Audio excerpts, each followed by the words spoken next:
Is the assassination of Dr. Martin Luther King and Malcolm X. And we have with us Dr. Al-Hadid from Tennessee State University and Dr. LBadwin from Vanderbilt University. And of course, Dr. Baldwin, we promised that we'd give you an opportunity to sort of paint the conditions for that surrounded the assassination of Dr. King. Yeah, Dr. Al-Hadid was talking about the climate that sort of preceded the assassination of Malcolm X. The climate that led to King's assassination, I think, is quite interesting. He had dealt with the issues of basic constitutional rights up to 1964. 1965, the struggle for political enfranchisement. After the Selma campaign, Dr. King announced that the movement was moving into another phase, which was economic justice and international peace. And he began to attack capitalism to a greater extent than previously. He began to talk about peace in Vietnam and began to attack America for her violence abroad in the form of the Vietnam War. And I think as he addressed these issues and became a part of the anti-war movement and made the call for economic empowerment, a restructuring of the capitalistic system, as he got involved in this, I think the ruling elite conspired to silence him. He was perceived as a threat to the country. He was perceived as a traitor by many.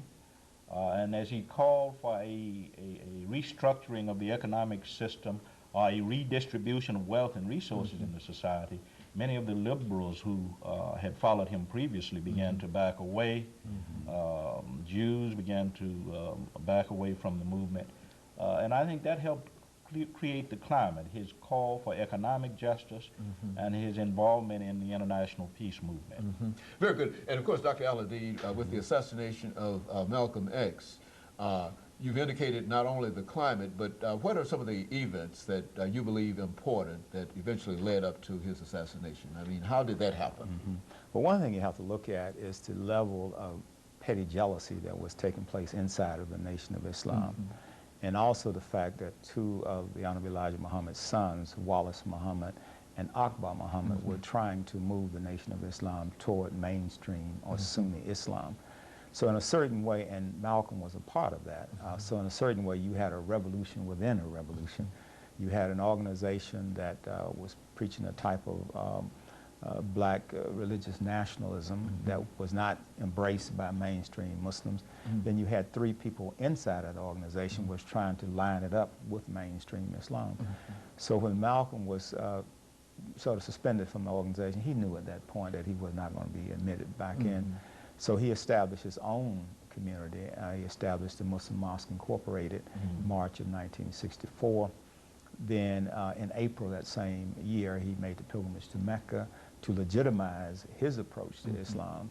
And then when he traveled through Africa, especially in Ghana, he noticed that the people there were just expatriates, but they weren't connecting with the struggle inside of the United States in terms of African Americans. So he formed a second organization, the Organization of Afro-American Unity.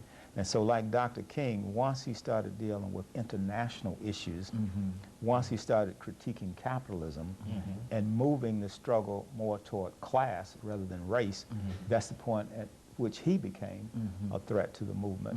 And so when he came back inside of the United States, he was working to establish rapprochement with the civil rights movement.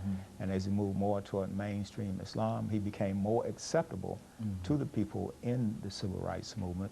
And he kept reaching out for Dr. King.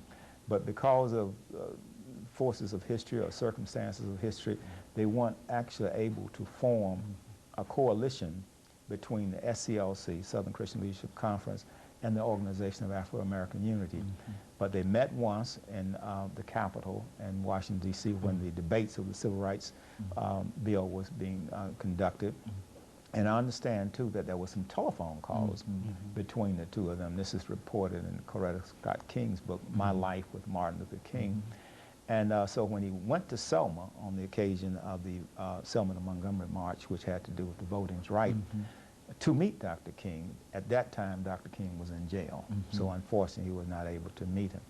And he had, of course, to leave. He went to Europe. When he came back, shortly after that, he was assassinated February 21st, 1965. Now, the assassination took place in the Audubon. It involved individuals who had had some history as members of the Nation of Islam, but you also have to understand that the Nation of Islam at that time was thoroughly infiltrated. So I guess the question would become, who were the people that perhaps had a reason to assassinate him? And as we look at the various theories about why he was assassinated, as Evans was saying in his book, Judas Factor, we'd have to look at motive, means, and opportunity. So on that basis, I think that the intelligence community had a motive, organized crime had a motive, and the Nation of Islam. So it's difficult to say with certainty who actually caused this, but there are three people that were identified. Norman 3X, Talmadge Hager, and Thomas 15X. And they were all connected with either the mosque in Harlem or with the New Jersey mosque in New Jersey, in the New Jersey area. And so these were the people that went to court. They were tried, found guilty, and sentenced to life in prison. Very good. So, and of course, Dr. Baldwin, over the last minute and a half here we have here, how did Dr. King react to the assassination of Malcolm X? King was in L.A. For a press conference and some speeches when the news actually got to him, and he responded at that point saying that the assassination of Malcolm X was very unfortunate because it robbed the world of what he called a potential great leader, a potentially great leader. So King was very disturbed. He sent a telegram to Malcolm's wife, Betty Shabazz, expressing his sorrow and sympathy, and saying essentially that while he disagreed with Malcolm on certain issues, he always thought that he was a person who was quite interested, quite devoted to the struggle. Now, in terms of the King assassination, there are basically two schools of thought. One, of course, is the lone assassin theory, that James Earl Ray alone committed the murder. Then you have the conspiracy theory, which holds that there were forces of government were involved, the intelligence community, local police officials in Memphis, perhaps organized crime. These are two different theories of the assassination, but Dr. AAl-Hadid mentioned something that I think is very important, and that is the fact that the two men were coming together, I think proved that they were becoming even more of a threat. Okay, Dr. Baldwin, let us have this commercial break, and after this we'll come back and we'll allow you to pick up at that point of trying to bring these two individuals together, and that will allow Dr. AAl-Hadid to sort of end it for us today. And we'll be back with our audience following this short commercial break. Again is the assassination